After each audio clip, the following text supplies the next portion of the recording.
Hello. Good morning.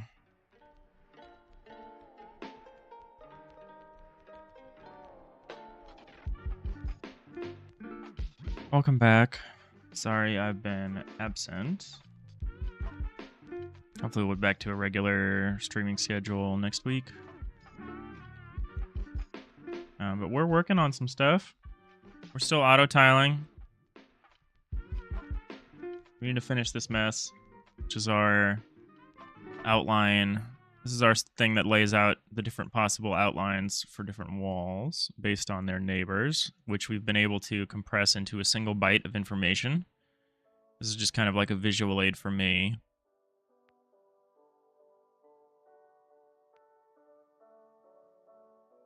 So we've got half of it. We just need to start mirroring it and doing the other half, so we have the full set.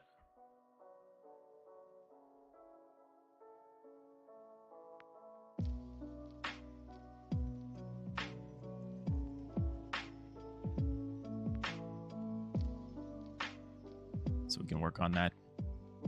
Probably kind of chill today, do something easy like this. Also got another set, which is this is like 4 bits that determine what type of, like what the faces look like, whether they're interior, whether they're exterior, whether they're like left, right, or top, or some combination of them. We've also got these. Not totally sure how I want to arrange this. The easiest thing to do would be to make like these bytes the x-axis and make the other ones like the y-axis or something. But we'll see. We'll see what we end up doing. So for this, we need to start extending this down.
So this along the left side here, we were counting up from the lower bit. The lower bits. Now we're going to count back down, but from, well, also from the lower bits. We're going to keep the higher bits. And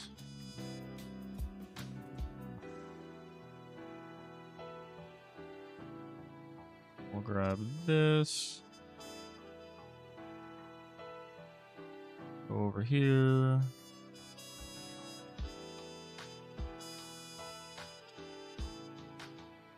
This is all white.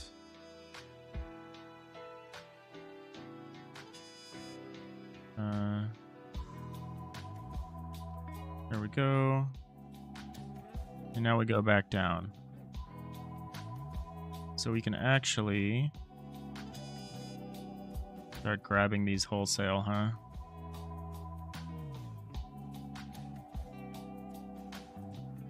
Is that, why did I do that? This is the box layer. There we go.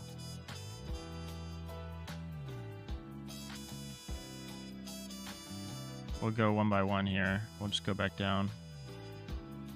Can't just grab it and flip it horizontally because it's not vertically symmetrical, but it shouldn't be too hard to do this.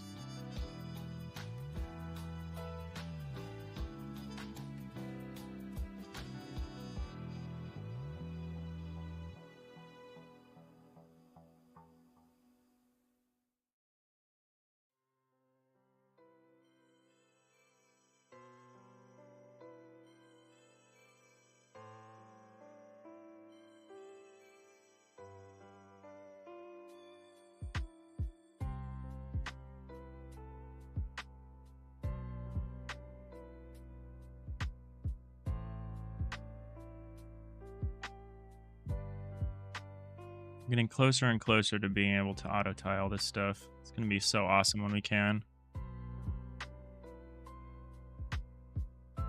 And make building out the content of the game so much easier. Instead of each ship needing to be handcrafted, it's going to be so much easier. I mean, they'll still be handcrafted in the sense that I'll lay them out, but it's going to be so much easier having a variety of ship designs. We just take a palette and we just can draw out our own ships easily.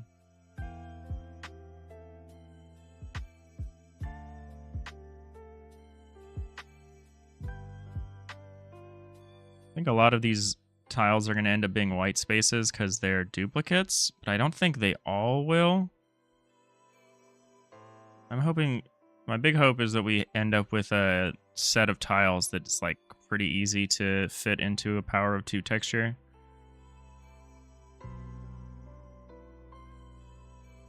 I would have done this over the weekend, but I actually only just realized that we needed this second half of this.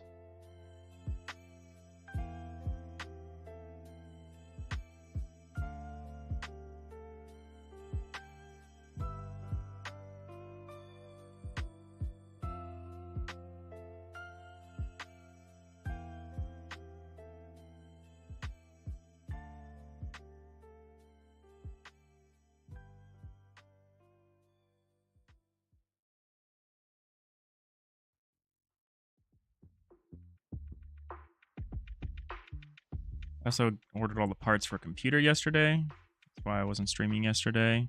So that's exciting. That stuff will get here over the next couple of days. Build a new computer over the weekend. That'll be fun.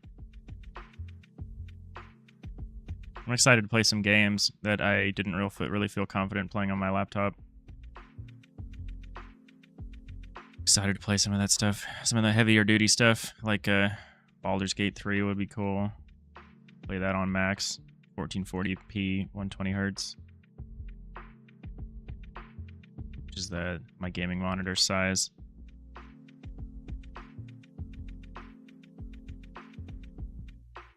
I don't know what else I'm kind of waiting to play. I mean, I guess I could try to play Cyberpunk again.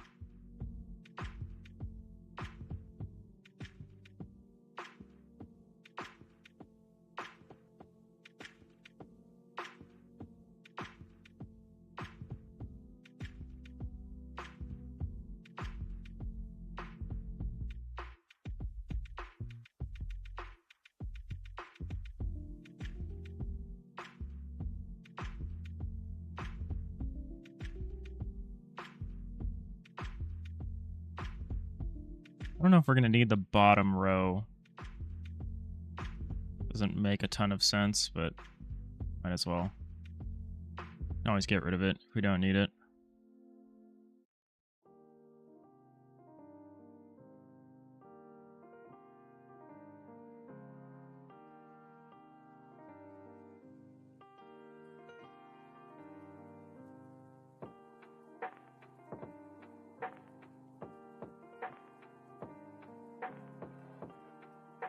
All right, now we can start bringing the...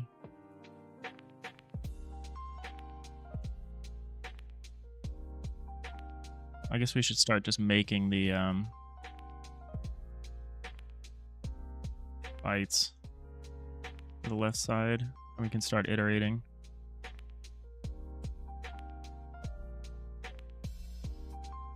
This one down. where it goes? Yeah. Do it again.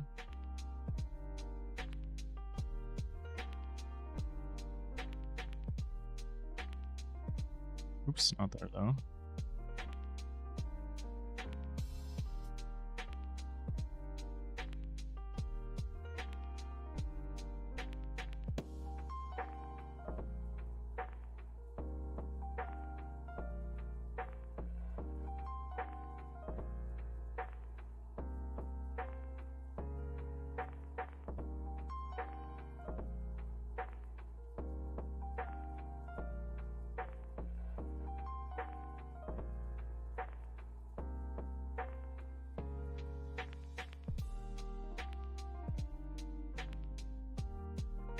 Oh, I'm doing this exactly backwards. We don't want to replicate this. Oops. It's fine, move it over. The whole point is that we're keeping the high bits.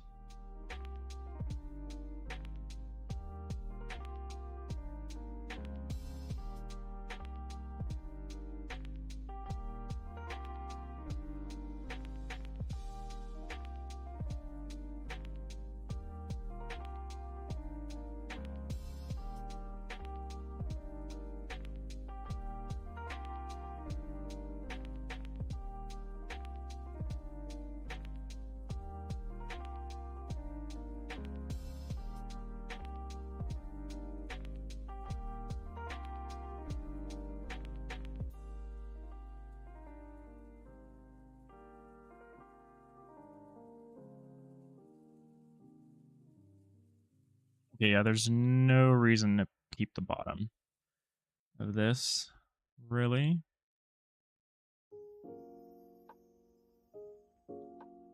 Except to just make, maybe just to make propagating this easier.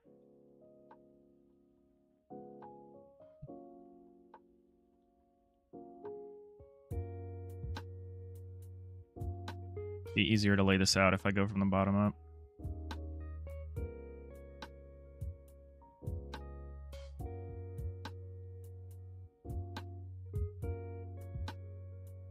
In that case, I actually need to flip this section.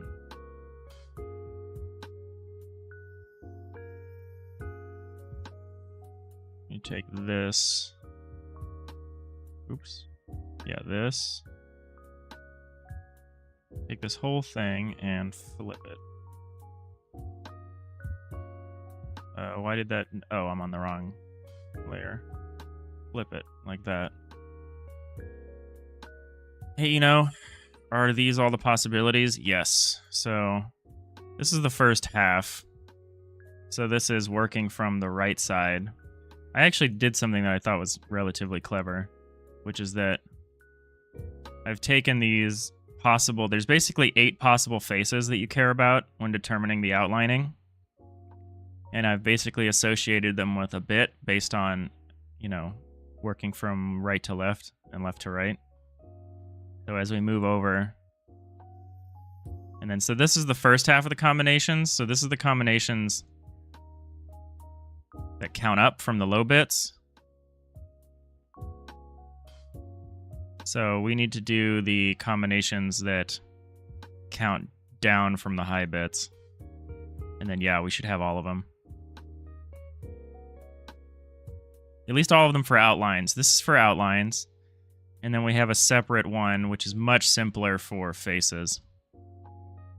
These are just the possible faces. So there's like totally interior, like entombed interior, like no visible faces. These are the exposed interior ones. And then these are the exposed exterior ones. We have a duplicate here. I don't know if I'm gonna care about that. This might end up just having to point back to this one. But yeah, so this one's easy. This is just like, we only need 4 bits for this part.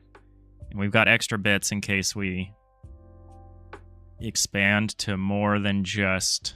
Because we could easily see having there be more than just one type or 2 types of tiles. We could totally have like a more industrial tile set and like a more residential, quote-unquote residential, like living space ones. So we've got a lot of extra space here, which is good.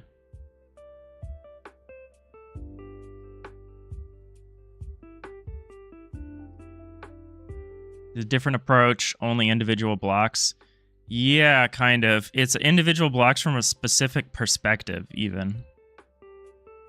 So we're kind of doing it in layers to reduce the complexity of it. We already have in code a way of getting this set.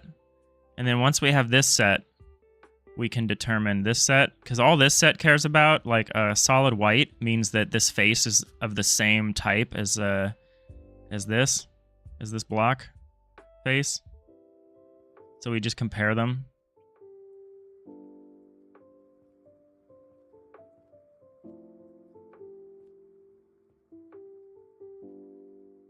The comparison is going to be a little tricky, but once we do the comparison once, we'll just have these. You know, it'll be a lot easier to switch between viewpoints and stuff like that. We're trying to do this in such a way that we can still do camera rotation, which is kind of the tricky part here. But that's me getting ahead of myself. But how are you doing? How's your week been so far?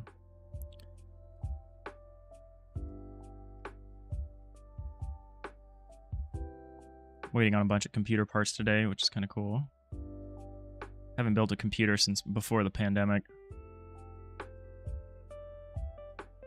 A few years ago, I ended up needing a new computer, and I was like, graphics cards are so expensive, I'm just going to buy a laptop. And that's what I've been using for the last 3 or so years. 3 or more. Probably even more than 3 now. 3 or 4 years. So it's time. Graphics cards are MSRP again. So that's great. They aren't really on sale, but they're at least at MSRP, which is good enough for me. Everything else was on sale, so we're doing good. All right.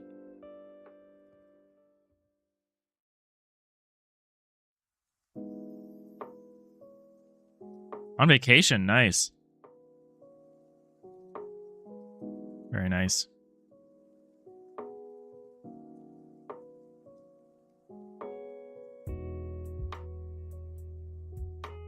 You doing some traveling? Am I remembering that correctly? You just, it's more of a staycation, as we say, where you just kind of hang out. Tomorrow, okay, nice, nice.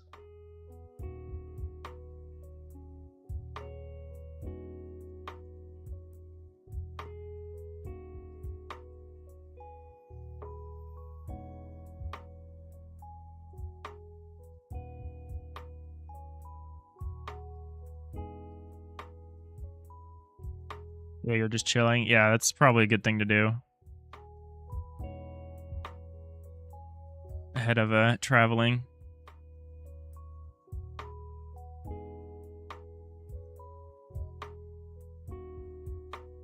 All right, so we don't have most of these. We do have this one.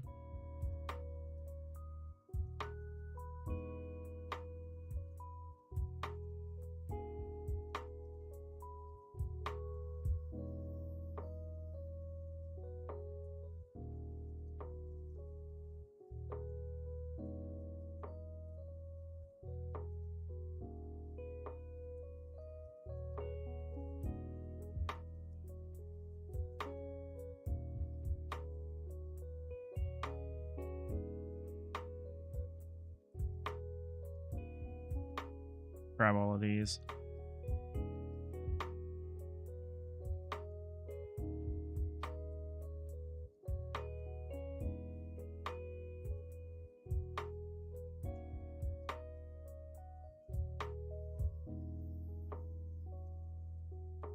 Yeah, you need to get some time before and after a travel to get in and out of reality. Yeah.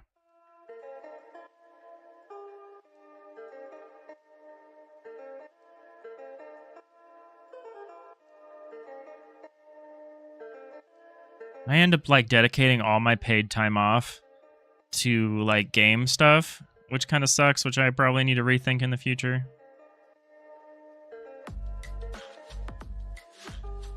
Especially now that I'm planning on doing Ludum Dare twice a year, like all of my PTO is basically going to GDC and Ludum Dare.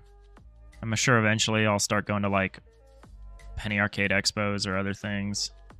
I'm gonna need to find some non-game decompression time at some point, or I will probably go insane, but I'm doing okay right now, so I'm gonna not worry about that until it becomes a problem. Alright, so here are the basic types down here. So this one I can copy over.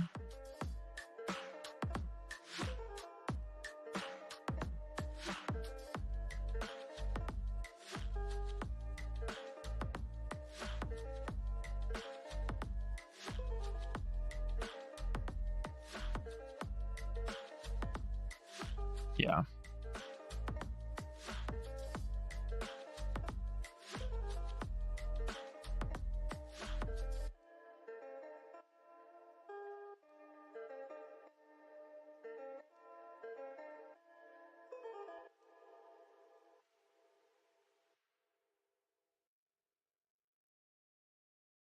Yeah, the famous let's not worry about that right now. That's our motto. I'm tempted to add it as like the most expensive channel point reward. So let's not worry about that right now. And it basically forces me to start working on something else. I think that'd be funny. I would need to make it pretty expensive, but I think it'd be funny. My rallying cry. Okay, building these out is pretty easy. Doing this build out, because you basically just take each set of lines and overlap them, and that's the shape that you're drawing. So we'll grab this one. First, let's just grab this one and copy it over to all of them. Actually, should I just do the... Let me do the byte sequences first. Probably the better thing to do.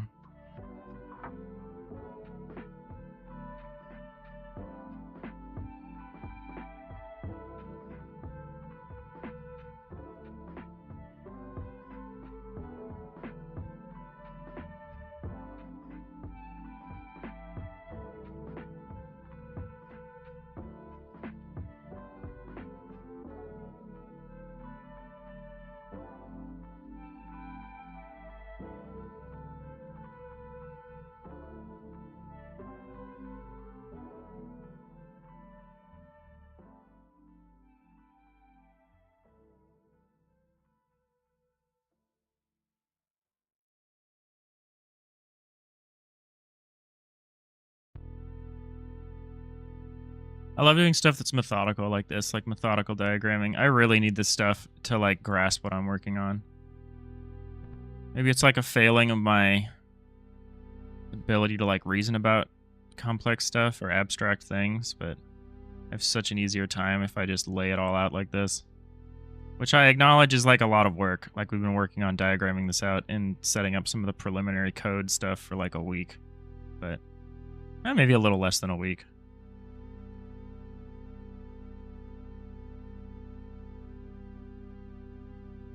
I think it's helpful. It could even be helpful as like a set of docs for anyone that's trying to understand the system. It's like, this is how you build a tile set for this game. You're like trying to mod it or whatever. Like, it's so easy to just do your work and not document anything. Like,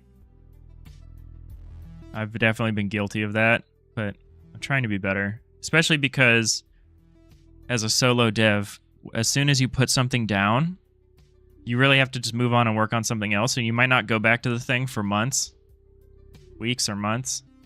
So you really need to, when you put something down, you really need to leave it in a good spot. Or it is just going to be impossible for you to remember what you were doing.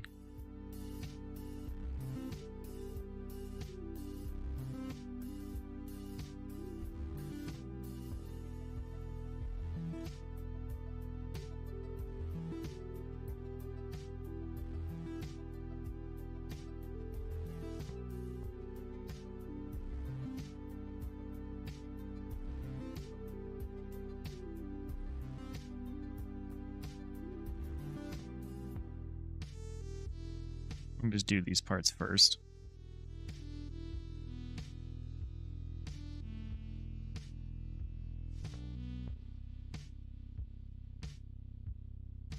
I do really want to go back and start working on gameplay again. But having these systems is going to be so good for it. Like having a system that can tell whether a room is pressurized or not. Like whether a room is contained or if it's exposed to space because it's like missing a wall or something, or like a door's open. Like having those underlying systems provides you so much emergent possibility. It's definitely worth spending the time on them.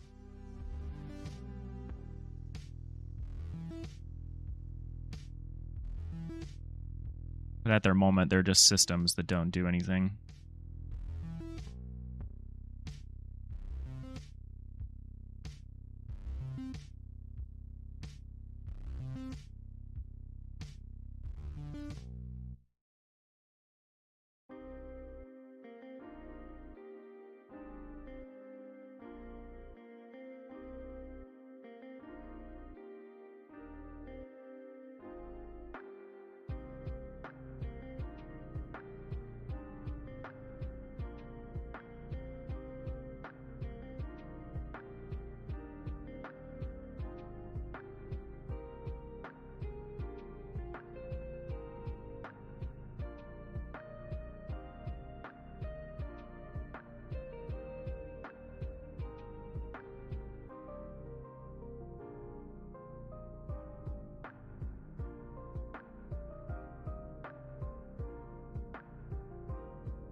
Do all of these once, I realized.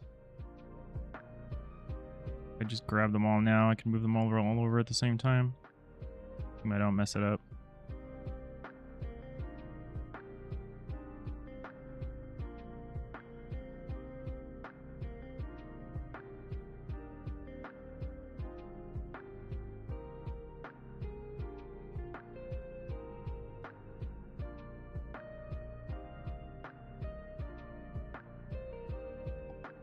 There's a point at which A-Sprite starts to slow down when you get around the 4K texture size, which is kind of funny.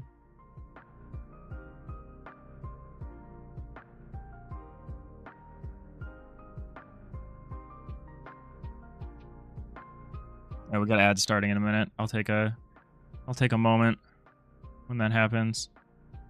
Finish my coffee, my breakfast.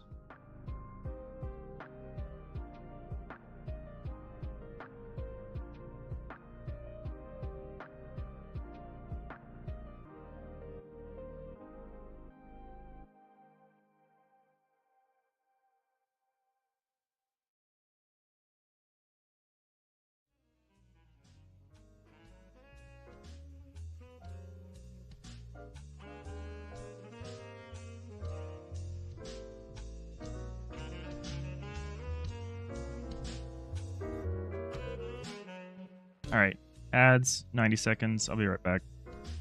Hang tight.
All right, we're back.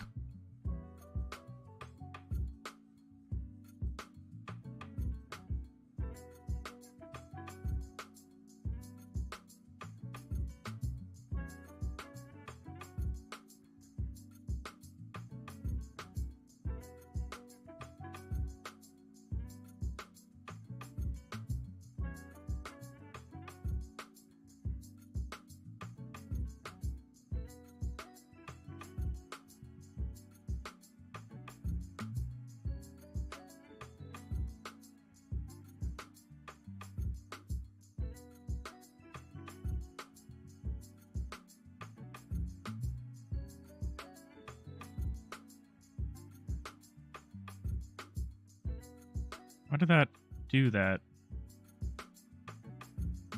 Like locked the aspect ratio for a moment when I was trying to copy those numbers over.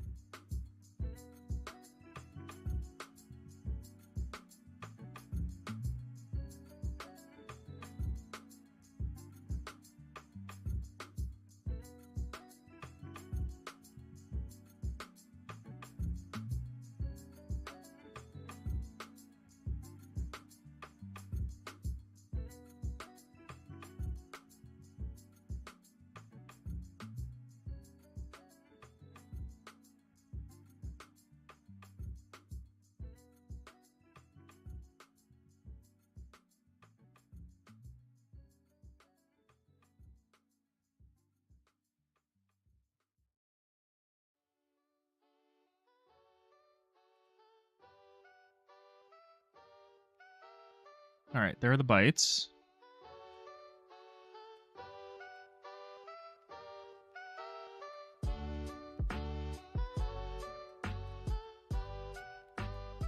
A little concerned this isn't going to be exactly like 8 by 8. Should it? Should, right?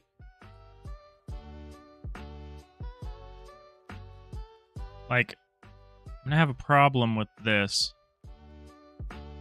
The 0, 0 with the all zeros. It's not really going to fit in here, I don't think. Maybe there's probably a duplicate in here. There's actually probably more than one. Some of these, maybe.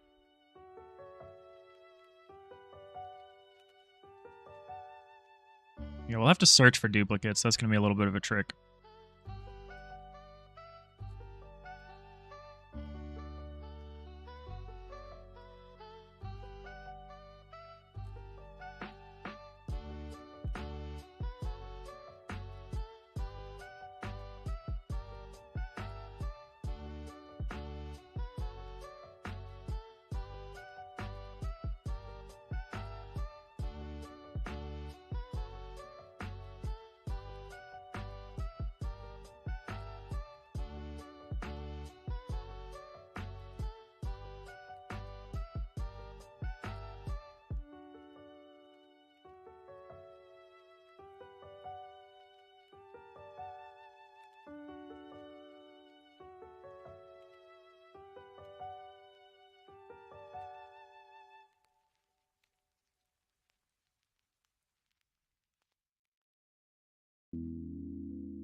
Hey, Cubus. How's it hanging? Thanks for stopping by here on this lovely day.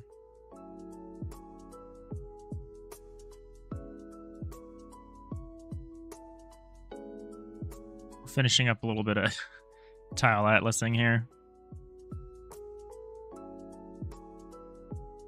doing the bottom half. I did the top half over the weekend, and then I don't understand why I didn't realize we needed the bottom half as well. And by bottom half, I mean the other side.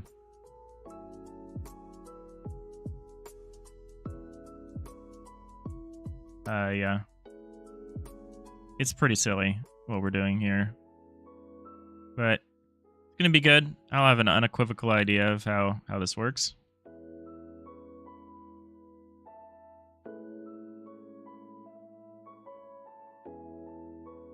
Bottom half's a lot easier than the top half because we've already done a lot of the work. All right, so... But how are you doing? Can I just do all of it again? Yeah, I can. Okay, do the whole section. All the way up to here.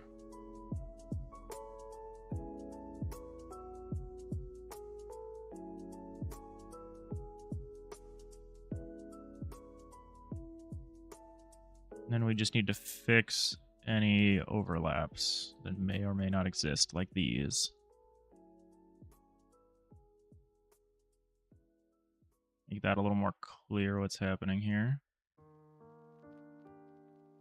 What we're doing, right? That's how we've decided to do this? Yeah, okay.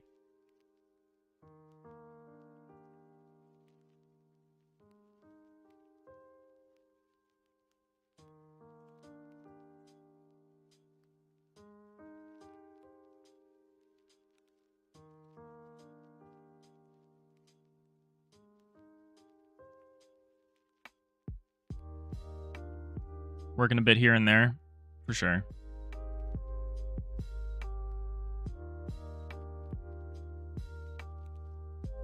Got a lot of computer parts coming in today. It's exciting. Not all of them, so I gotta pretty much wait until the weekend. Exciting times.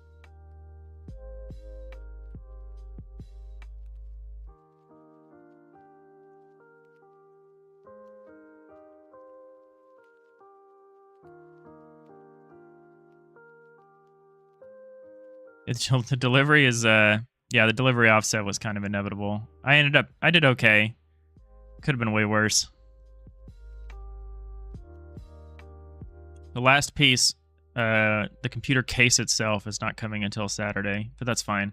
I need to, like, reorganize my whole desk area to accommodate a new computer. Up until now, I've been just using, like, basically laptops. Like, I have a laptop for my day job, and I have a laptop for this stuff. And I have a really old desktop, but that doesn't really do much other than, like, play TV.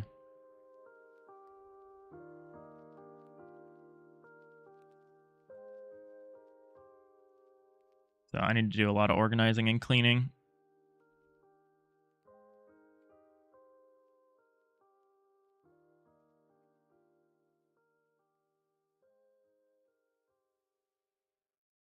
Gotta get yourself a proper PC sometime. Only issue that you hate Windows with a passion. Kind of said to get that just for gaming. Rendering 2, I guess if you model something maybe. Yeah, I'm okay with it. I've never been particularly good at like Linux stuff, and I've always been into games and game dev. So to me, I've just accepted it as what you do. You know, at least until Jonathan Blow writes his his new operating system. Then I'll switch over to that.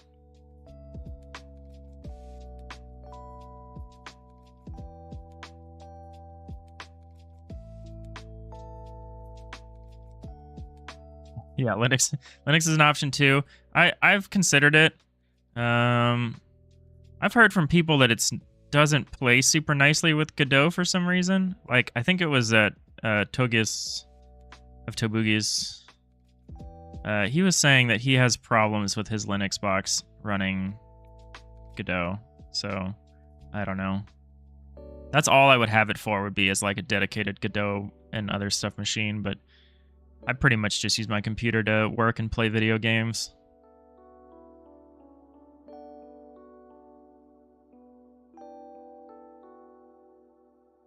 You're stuck with Mac? Yeah.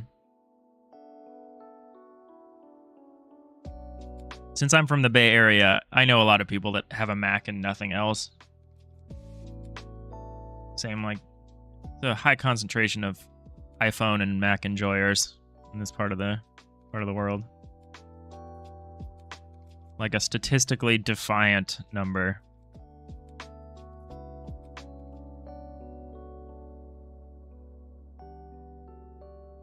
All right, is this right? Did I do this right? Probably. Looks right. Let's move on to the next one.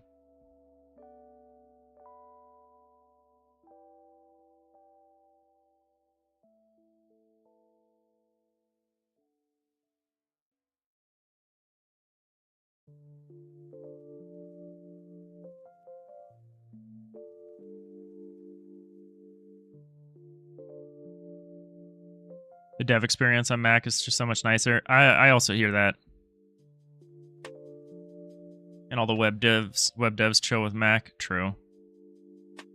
Yeah, I think if you're a professional in a lot of different fields, it makes sense to have a Mac. Just the one field it doesn't make sense is gaming.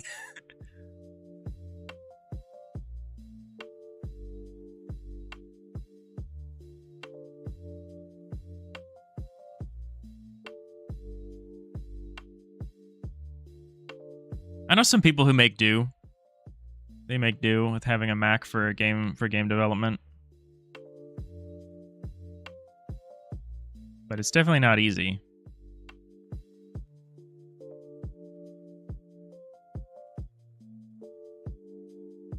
Yeah, you want to play games too? Yeah, exactly.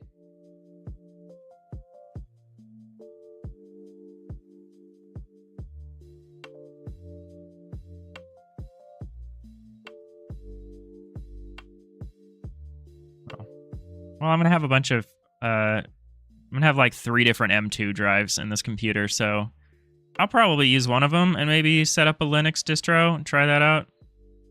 Play around with that. I think that could be cool.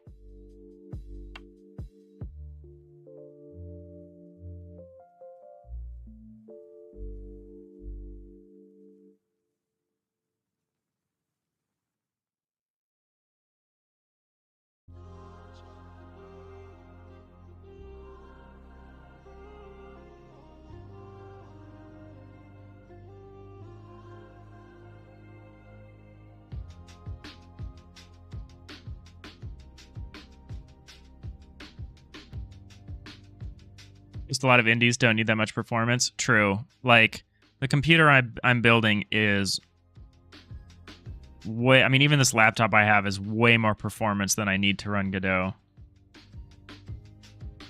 But I also like playing some big games, too. And I don't like building computers very often, so I'm trying to future-proof it to a pretty big extent. But I definitely went, like, heavy into the gaming side of it. Like, I got one of the AMD X3D processors, which are, like, very tailor-made for gaming. Like, they have a set of 8 cores that have, like, it's like a additional cache or something like that that's, like, very particularly applicable to gaming. They're a little slower, but have a little bit more cache available. But yeah, I'm very, very particular. But I'm excited. I'm excited for some of the new games I can finally play that I didn't think I'd be able to get away with on this laptop.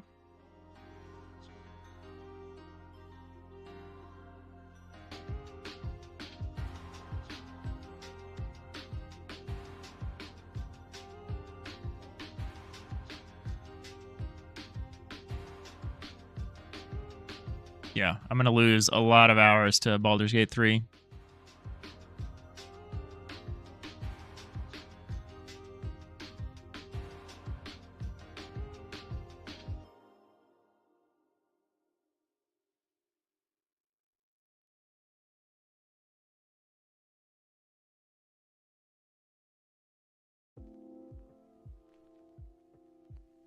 Oh, maybe I do the bottom one instead here. Yeah.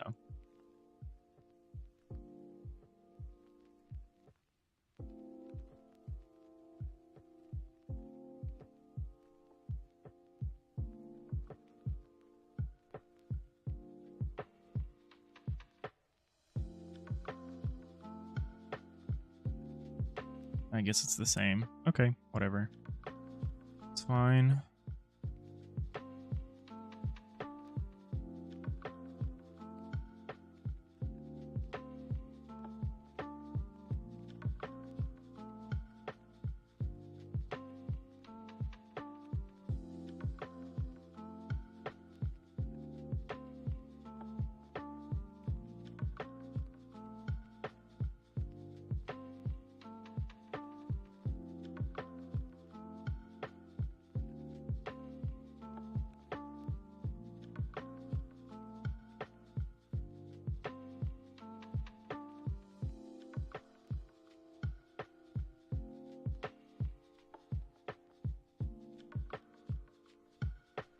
Lights are too bright. There we go. It feels a little better.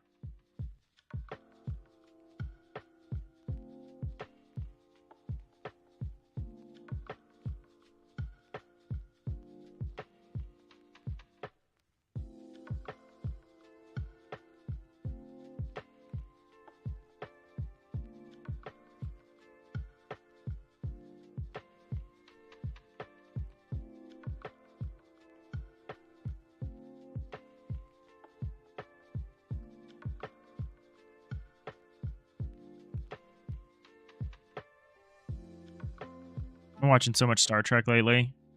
It's like research for this game. Like I've always watched a lot of Star Trek, but I'm like watching a lot, a lot lately. It's good stuff. It's like I grew up on all that stuff.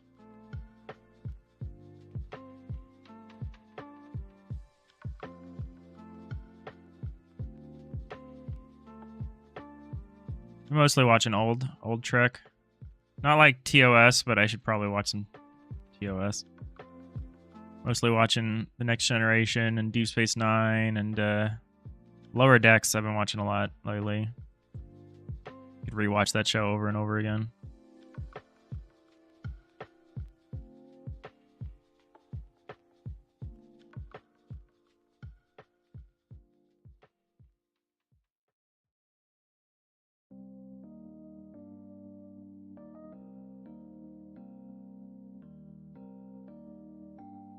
Versions they have of TNG available for streaming are incredible. They're like Blu-ray remasters or something like that.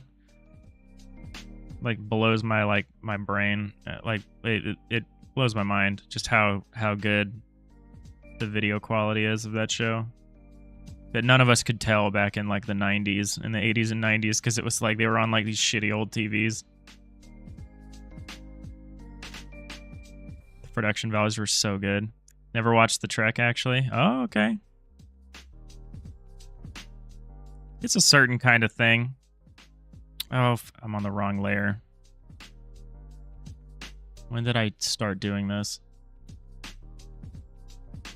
Okay, here. I enjoy it a lot, but it's like inextricably tied to like my childhood. I always was watching Star Trek after school. Part of the reason I'm like making a very Star Trek game is it's a setting that I feel super comfortable in, very familiar with. And it's a very popular setting. I mean, obviously it's not officially Star Trek. That would be insane.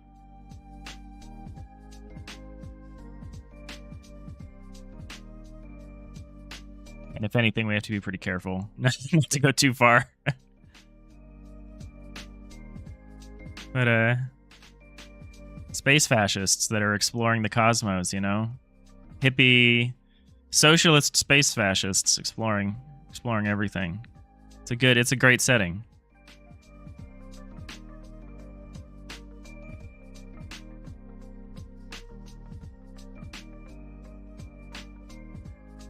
All right, that's another layer.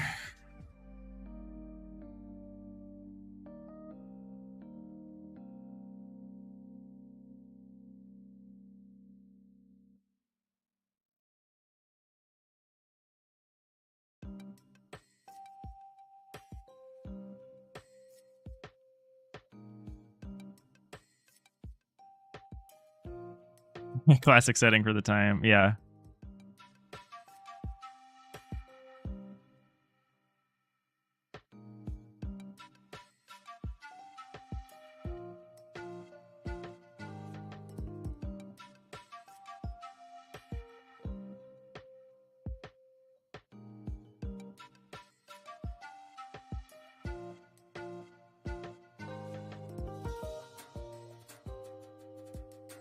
I did struggle over that for a while. I was like, what kind of like space travel are we going for? Like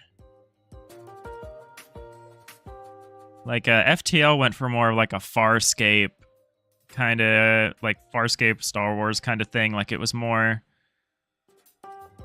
little more ragtag. And like you could go really ragtag with it. You could go with like Firefly style, like space cowboy stuff. But I thought from like a game standpoint, it helps if it's more like people are wearing uniforms. You know, it's a little more clear what people's jobs are. It's a little more militant in terms of like having an authoritative structure that you can fit into as the player, where it's like not weird that they're taking orders and stuff. But it'll be interesting. We'll have some play within those lines. Do interesting stuff. Honestly, the first thing I'm going to run up into is my like very limited animating and drawing skills. Like I don't feel confident that I'll be able to draw or animate anything other than a basic humanoid.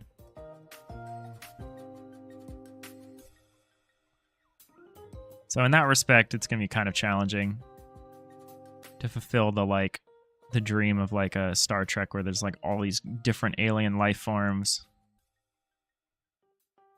That'll be tough. I'm not sure how far I'm going to try. I mean, obviously we can just start with people and then see if we can work our way up to more complex things or more weird things.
I've also seen Jitter on Steam, which seems to approach FTL from another angle. Oh, Jitter, okay. Jitter. Steam. That's a good name.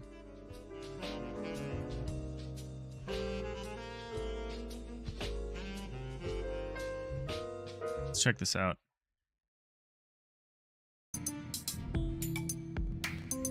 The risk of getting a copyright strike.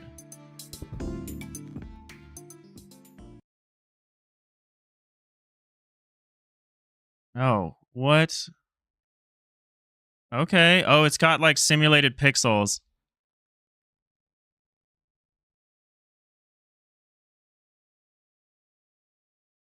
This is way smarter. This is a way smarter. Oh, this is way more like Captain Jameson or Captain Forever with the modular buildable ship thing. Rescue your crew or not. Okay. Oh, this looks sick. Okay. Jitter. Just another game about space? Is that its title? Oh man, that's so good. I've been struggling so much with names, with the concept of what a game name would be. Oh, this looks so cool. Immersive sci-fi exploration and survival game set on a mining colony and its outskirts in the main asteroid belt.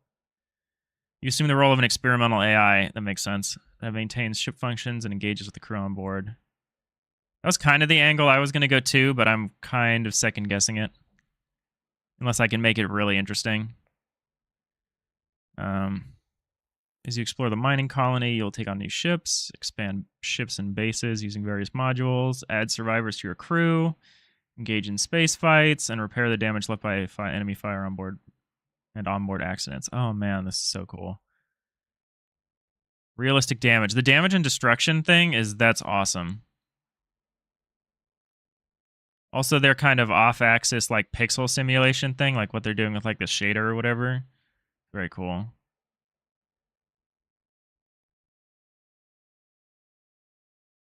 They're doing this like very like scan line kind of graphic style. Has a demo. Wait for the next one. Okay.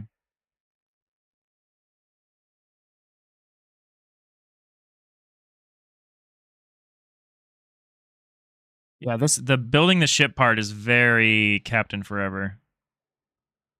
That's very cool.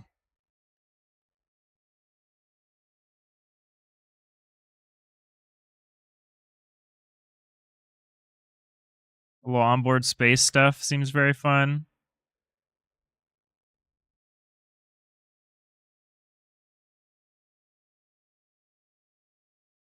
A little clickable. Oh, you're just like leaving. Oh, that's so good. This is really cool. Way smarter. Way smarter small game to make than what I'm trying to do. Is this their first game? It is. Burko Games. That's awesome. Awesome find. Check that out.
Yeah, once we're done with this diagram, we're going to try to arrange this stuff into an actual tile map atlas.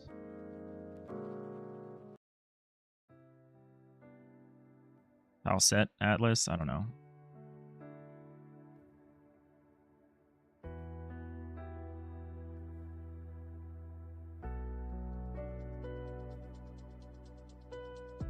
Then we just have to worry about encoding and decoding, which shouldn't be that hard. We've already figured out how to deal with packed byte arrays pretty easily, so I'm not that concerned about that either. And I'm comforted by how compact we'll be able to make the data for this.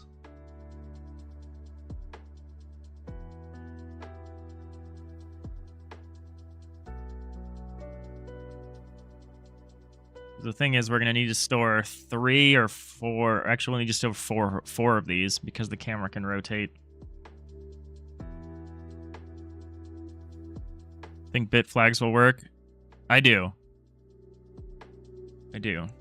We've got basically one set of bit flags here, which this controls the outlines. That's kind of what I'm drawing. And the outlines are determined by the simple whether or not these 8 neighbors are the same tile or a different tile.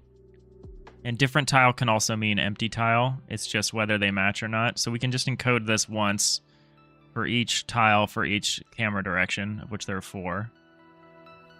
And then we have a separate one, which we do as a pre-pass, which is actually only uses half a byte. It only uses 4 bits at the moment, but that's just because there's only 2 kinds of tiles. There are these whiter tiles, which are my interiors. So these are interior walls. And then I've got these darker ones, these medium colored ones, which are the exterior walls. And the really dark ones, which are the, you know, the guts of a wall, the hidden stuff that you can't actually see, that's not exposed to anything. And so this we could expand. We could conceivably fit, you know, at least one more type of tile in this. We'll see. We'll see what we end up doing. We might change that one a little bit. But for now, it works. It works for our purposes.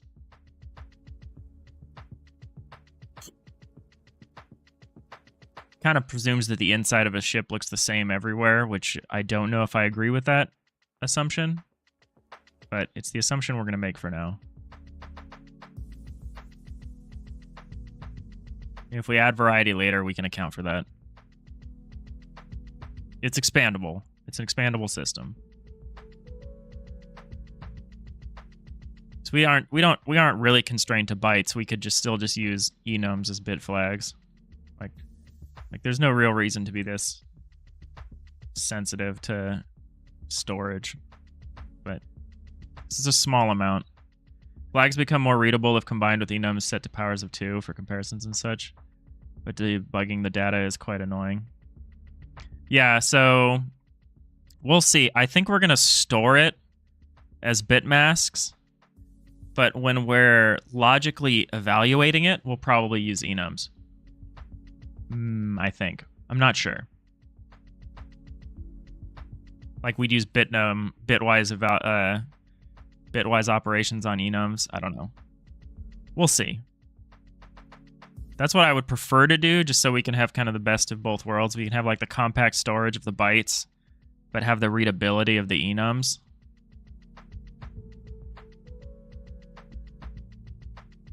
We'll see what we end up doing.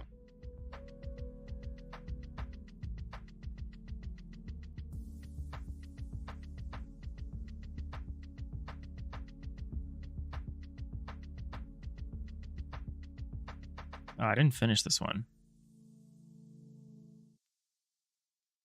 Are these all right? No, they're not. Did I not do these at all? Okay, I did not. Oops. Need to make sure I'm doing this whole sequence here.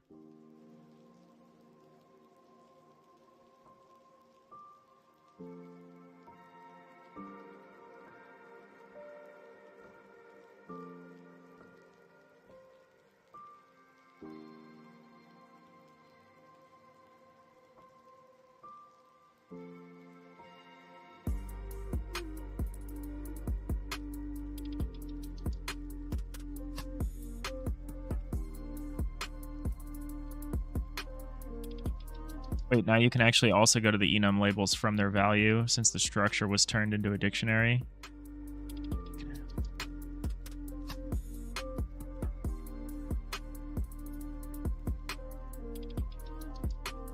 Yeah, that might be handy for debugging.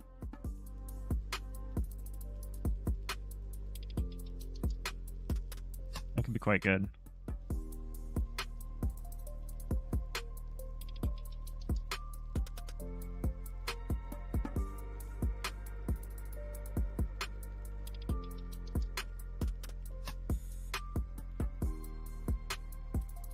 In Godot 3, there was no way to do that. Oh, really? Interesting.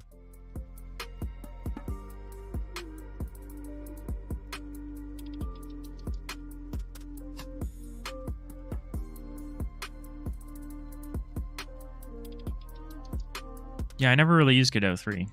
It's kind of before my time.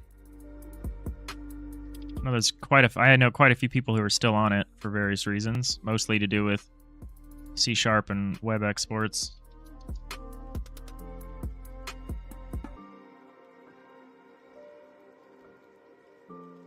We are not so constrained.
Four is 4 too many? 4 is too many. Oh no, that's the right number.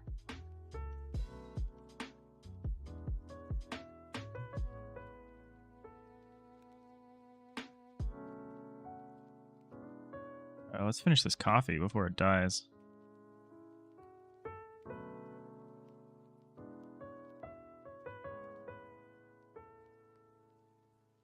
Oh, it's almost too late. It's like very, very nearly room temperature coffee.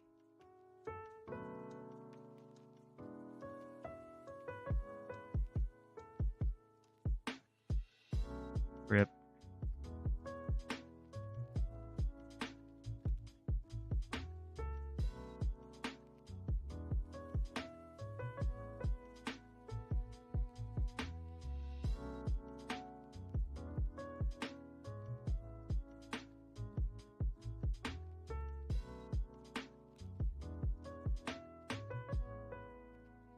Jitter. That's such a good game name.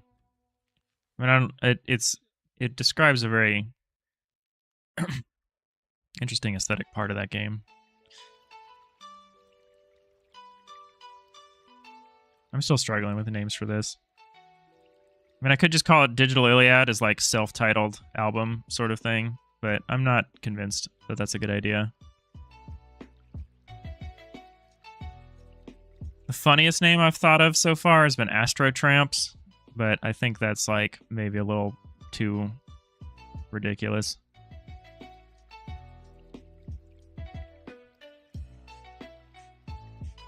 We'll see. We'll see if it grows on me.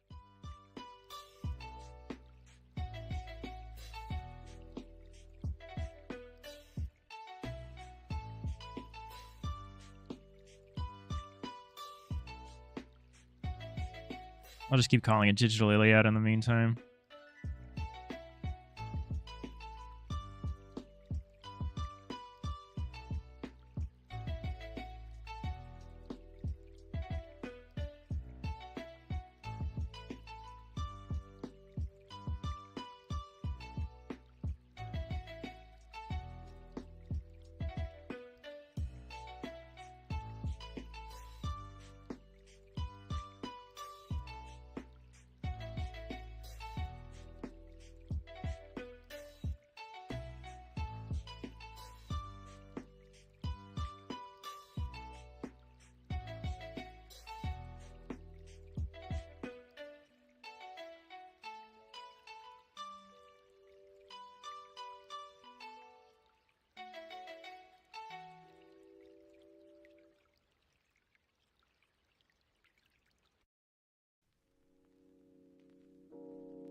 You know, some of these situations are never going to happen, depending, I'm realizing, but this is fine. Like some of these neighbor combinations.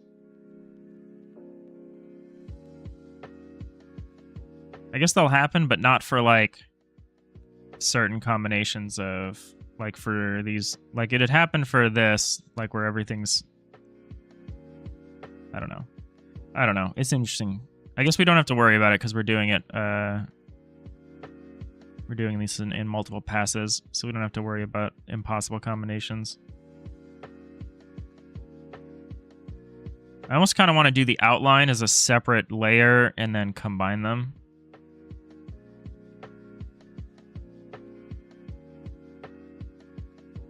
But I don't know.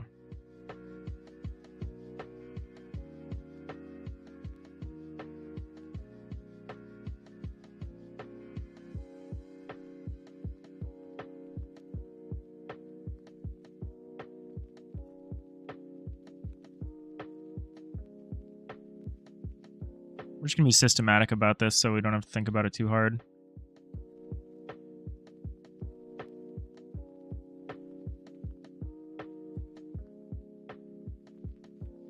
I like that approach. And that's part of the reason why we're diagramming it out, is our inability to, like, hold this in our head.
All right, almost done. There's 2 more rows.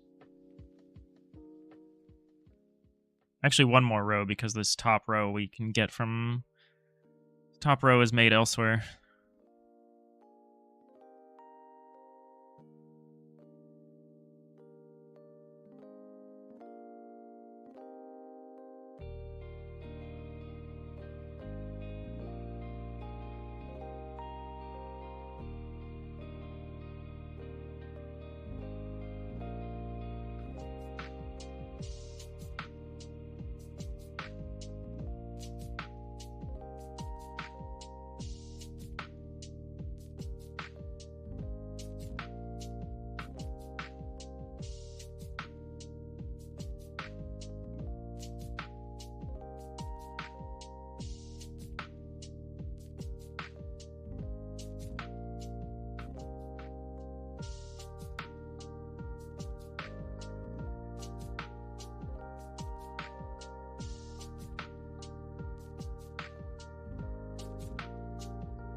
This is wrong. How did this become wrong? Uh-oh. There aren't enough solid boxes.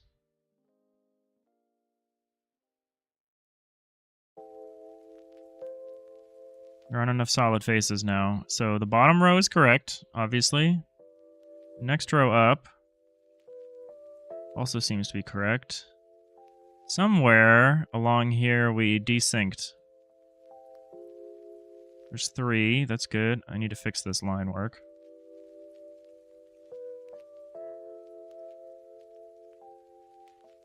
Big uh-oh somewhere here.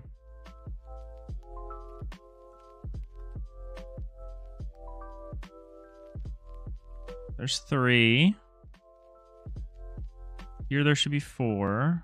There is 4. Here there should be 5. There is 5. Here there should be 6. 1, 2, 3, 4, 5. That's 5. So these should all be 6. Oh no, I skipped something.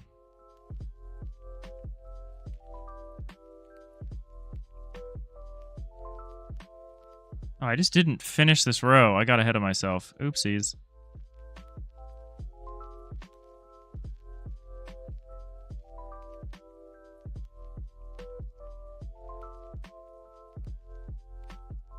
Need to be very sure this diagram is correct because we're going to pull a tile atlas out of it.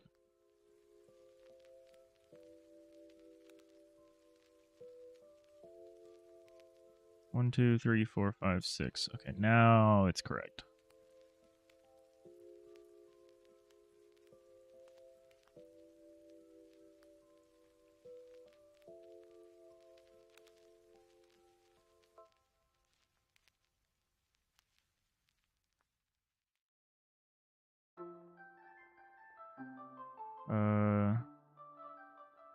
What did I do?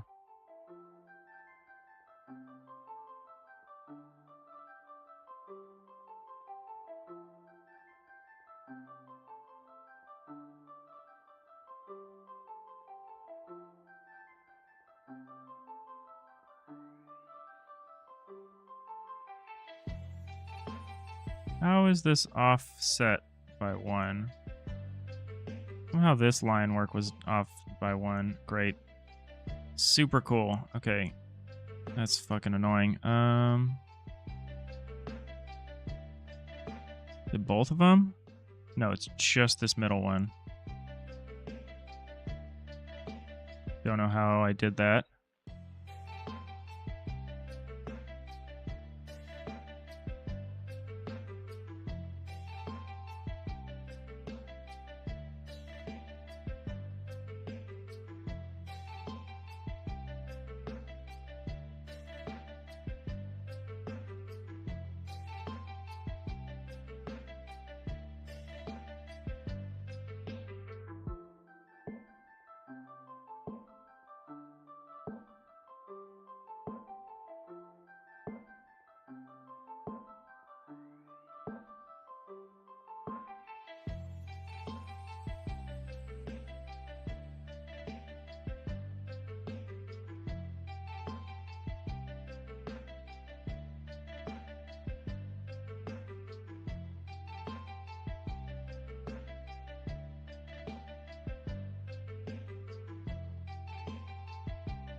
Okay, now I have to redo this part, though.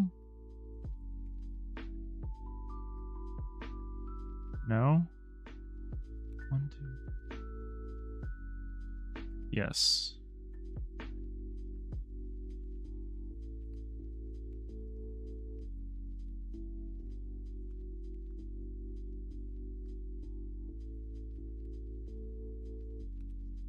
Let's finish the tiles first.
This is finally done.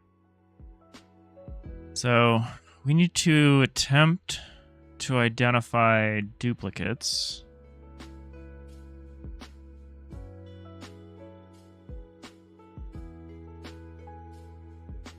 Woo, yeah. We need to attempt to identify duplicates. And then take the remaining ones and move them over to like an atlas.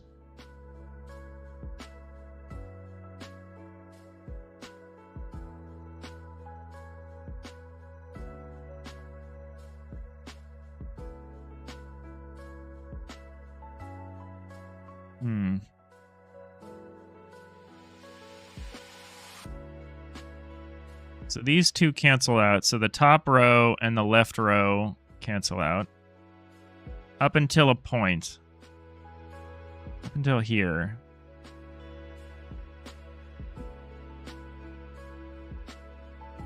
Maybe I'm going to make like semi-trans. I'm going to make a semi-transparent layer called like duplicates. Dupes. Duplicates. I'm going to make this layer half transparent.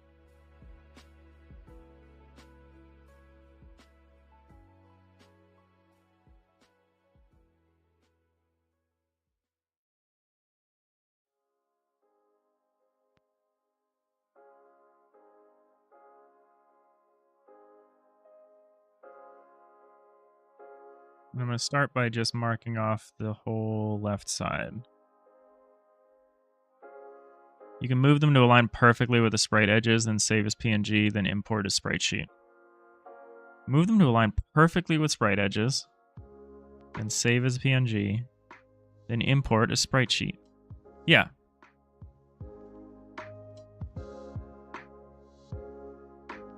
And then you export as sprite sheet again, but tick remove duplicates. Oh shit. Okay.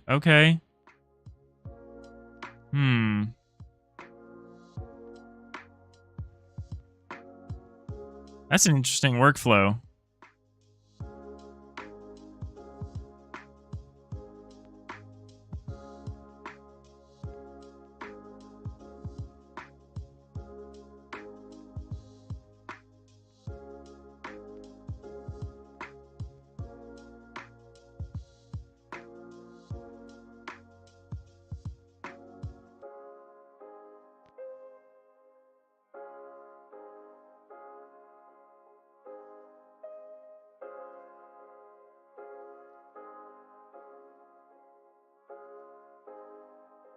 No, the numbers wouldn't make them unique because the numbers are what we're testing against, right? We would just treat this whole thing as a sprite, right?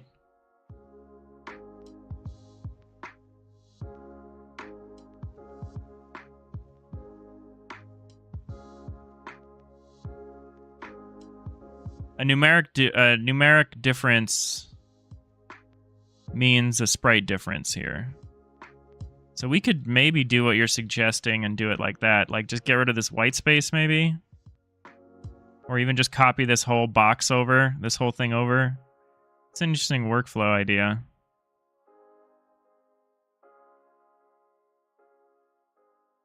And then export them like sprite sheet again. That's interesting. Probably better than trying to do this by hand.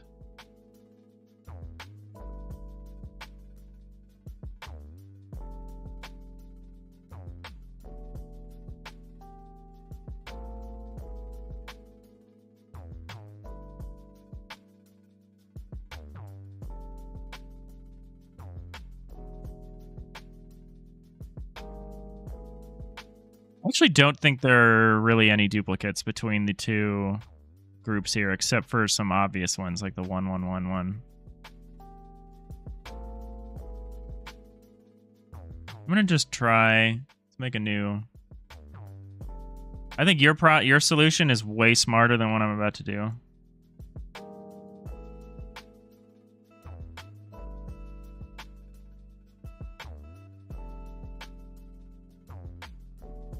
I don't love that I'm gonna have to do this layer by layer. I mean, your solution seems quite smart. Let's see. Let's maybe try that. I'm like not sure I totally understand your solution. Like you can export sprite sheets from inside Godot.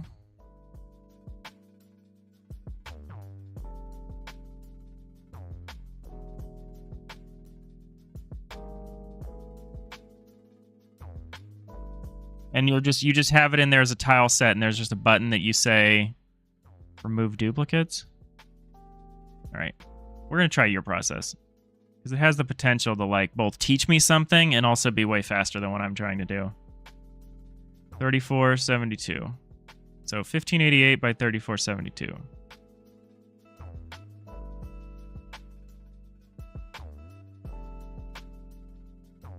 Now we just have to go. You copy, then create a new sprite. The new sprite box will match your copy area perfectly.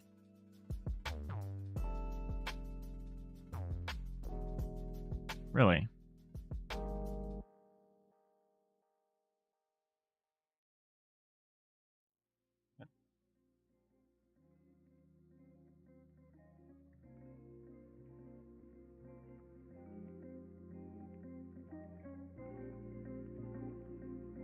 Oh yeah, look at that.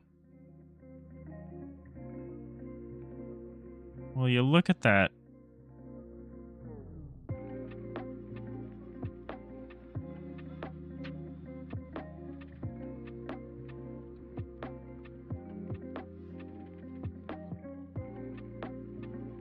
I probably should have started with the background.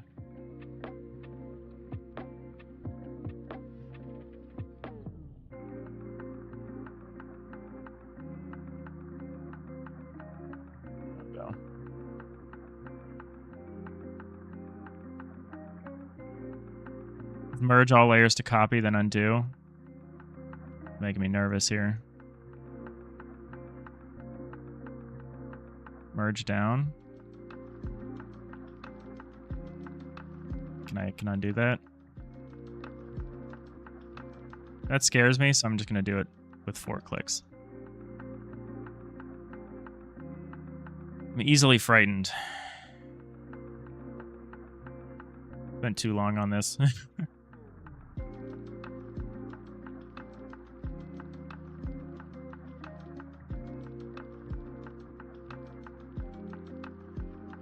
All right.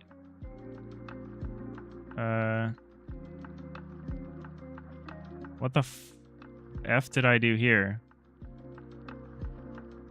Are you not part of the boxes layer?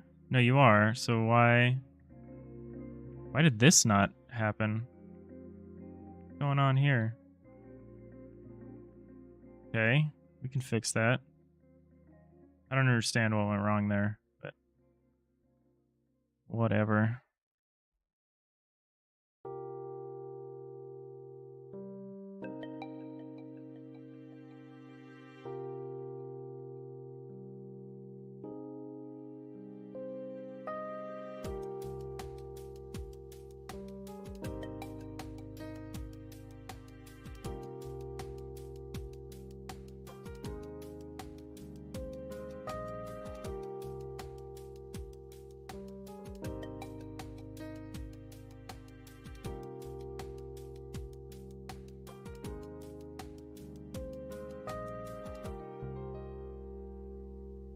All right, so this is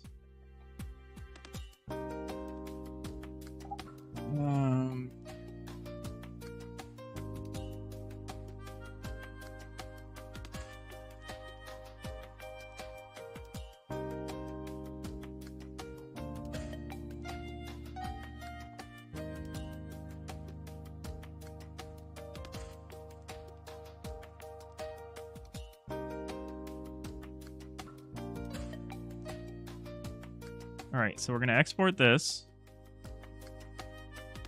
You want me to export the sprite sheet?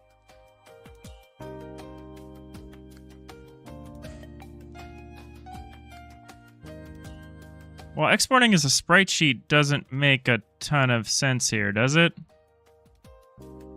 File, import, sheet.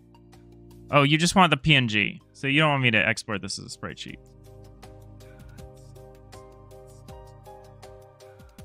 You're saying in Godot.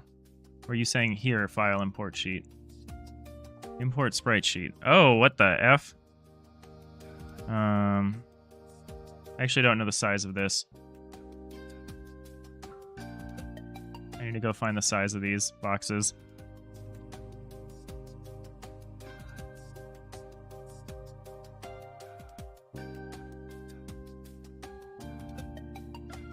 This is not perfect. It might work though.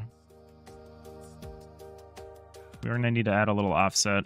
So it's 176. Oh no, that's not the whole thing. I did not draw these boxes to work as sprites, but I think we can make it happen. 176 by 204 with a 2-pixel offset.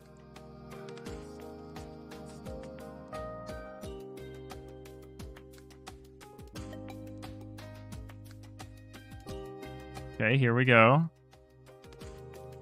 So we've got this.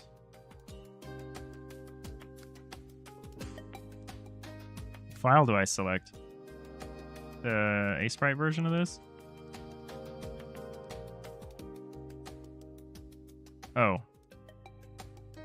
I could have just gone with what I had, huh? 176 by 204.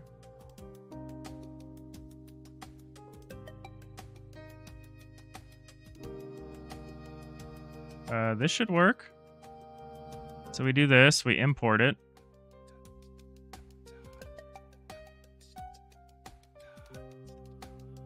Is this like many frames now? Oh, look at this. Okay. You're so smart, Cubus.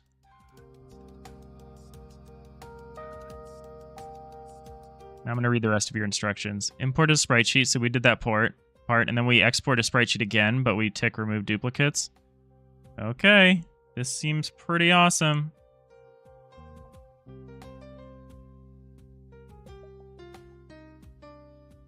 Export as sprite sheet.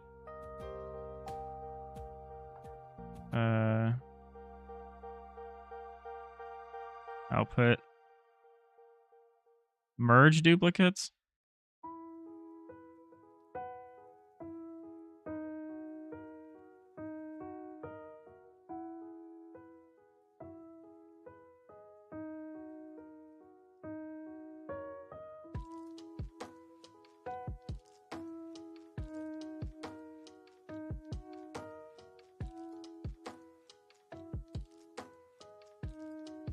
This might have worked. You might have done it for us. We just need to maybe rearrange it.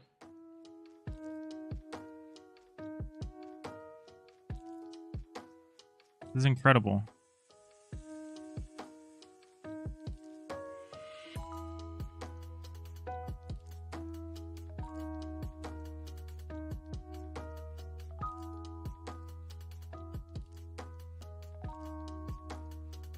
All right, and these are the unique ones, as far as we can tell, and only the unique ones.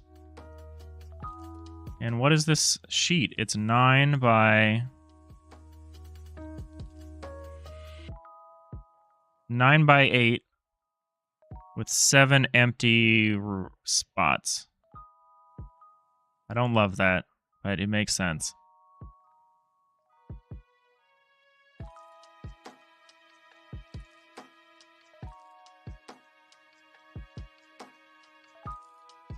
So how many is that?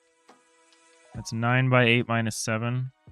9 by 8 minus 7. 65. There's 65 tiles. Of course there are.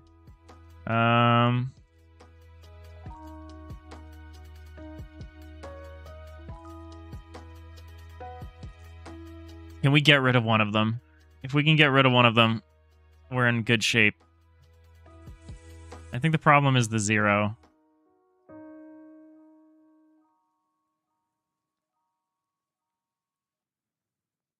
These are guaranteed to be unique. Well, guaranteed is a strong word, but we're pretty convinced that these are all unique. As long as I didn't make some subtle change between two that were actually the same.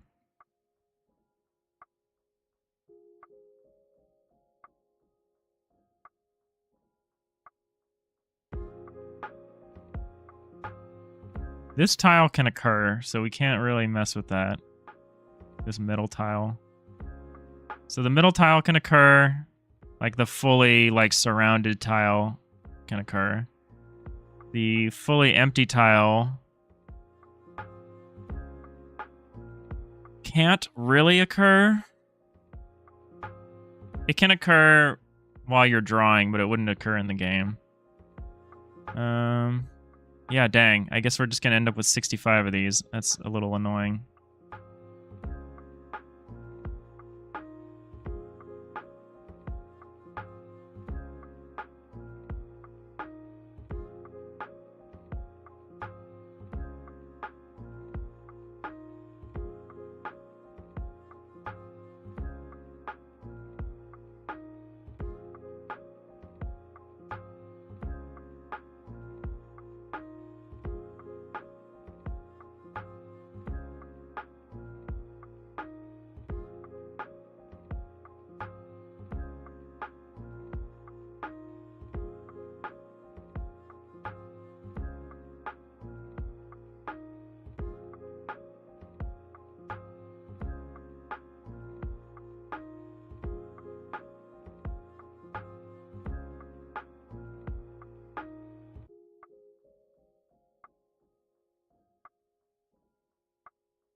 We actually have too many? Is that...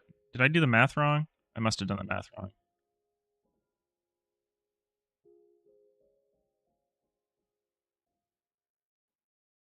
Okay, we can rearrange this. Figure out how we're going to do that. We don't need that.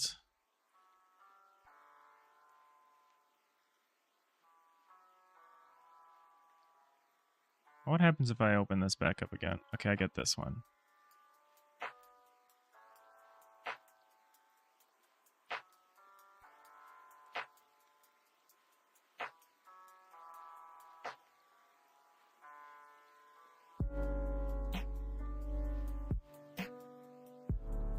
Yeah, I just need to decide what our next move here is. Yeah, it worked. It worked, Cubus. Thank you. The unfortunate thing is we just have slightly too many tiles, it looks like. It looks like we have too many. Oh no, this is 9 wide. That's why it looks like that. We have 65 tiles, which makes me upset. Not counting this gray box, obviously.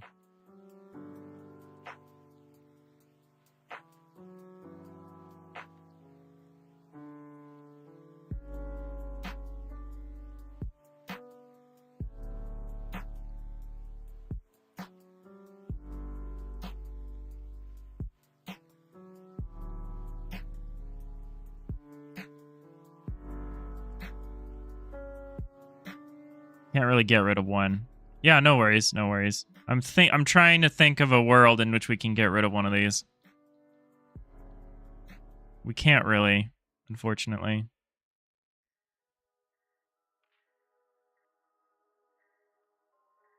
And I doubt a sprite made a mistake.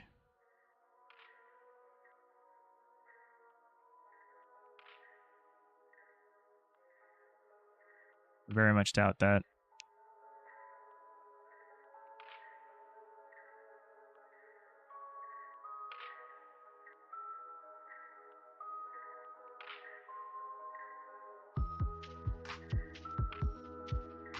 So unless I can get rid of one, we're going to have a hard time packing this into a power of 2 texture.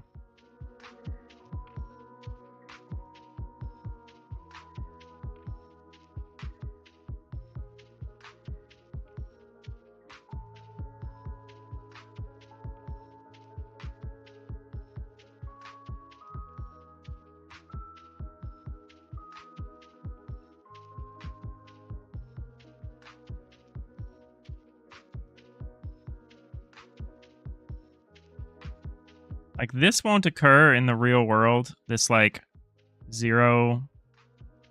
But it will occur in the ship editor when you're, like, drawing stuff. So we cannot get rid of it. And every one of these... Well, maybe not all of these. Not all of these are conceivably going to occur, but... we still, I think, need to keep them around. Well, that's unfortunate. Maybe I'll think of a way to get around that.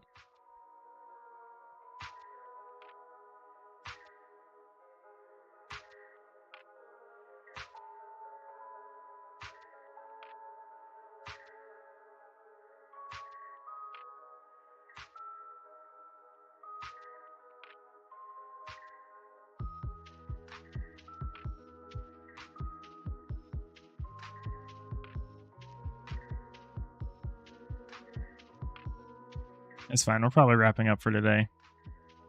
I'll have to think about this and see what we're going to do about it tomorrow. I'll probably rearrange them and then have a think about them.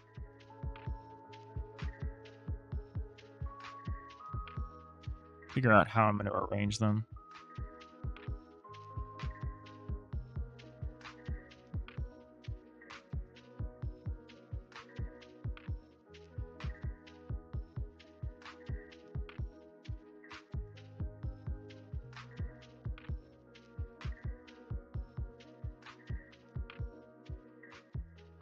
This was productive. We've got the material that we need to make our atlas now, finally. And we just need to do one of these for each of these combinations. Ignoring this one, obviously.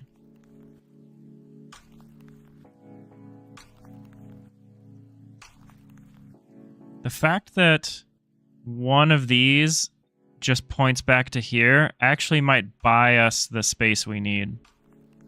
If we treat these as one atlas. Yeah, if we pack this all into one atlas, the fact that there's a gap here will probably help us manage to arrange these in a way that's still a power of 2 texture without like a ton of unnecessary padding. I have to think about that. But yeah, that helps a lot.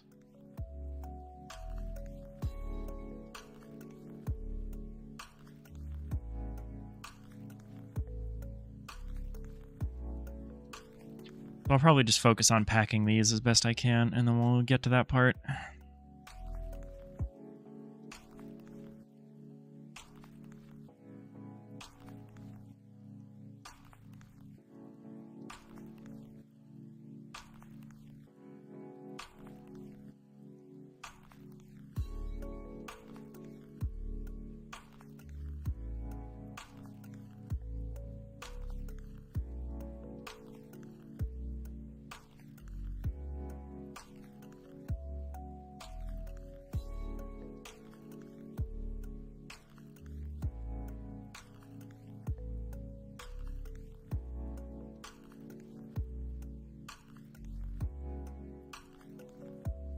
I don't know where you thought of that sprite sheet trick, but it was pretty good. I'm gonna definitely use that again. Next time I'm doing something that's just like... I'm just making a bunch of stuff and I need to eliminate the duplicates. That was really clever. I'm glad you were in chat today to help us with this. We'll probably wrap it up now. It's after 10. I gotta get going to my day job here. No stream tomorrow. I have to go back to the office, which really sucks. I don't even want to go there once a week, and now I'm going there twice in this 1 week. Oh, this is weird. Oh, maybe there's a false... Oh no, this is just the 111 texture. I don't know why it got messed up down here. There might be 2 of these. I found an issue here. There might be another one of these that has the correct... there might actually be 64 tiles here. So here's... Oh, there is! There is! Yes! Can't sort by number? No, that's fine. Huzzah! It's the perfect 64 tiles. I was like, I thought it would be. The 111111 is here twice. Sick. Let's just get rid of this right now.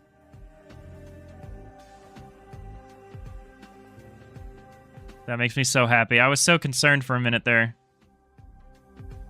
We got it. We got it. We're down to 64 tiles.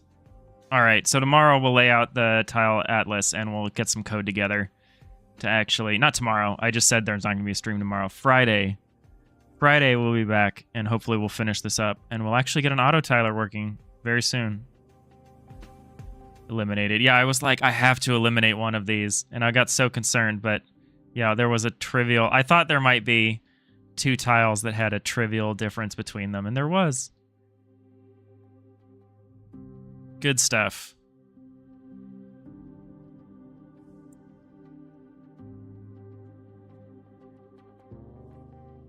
All right, well, I gotta run, but I hope you have a great rest of your day. I really appreciate your help today. That was really awesome. Thanks, Kibas. And hopefully I'll see you for Good Friday when we're back. And then next week, hopefully we'll actually have a normal 5-day streaming schedule next week. One can hope. No, thank you for the stream. And I'll see you next time. Bye.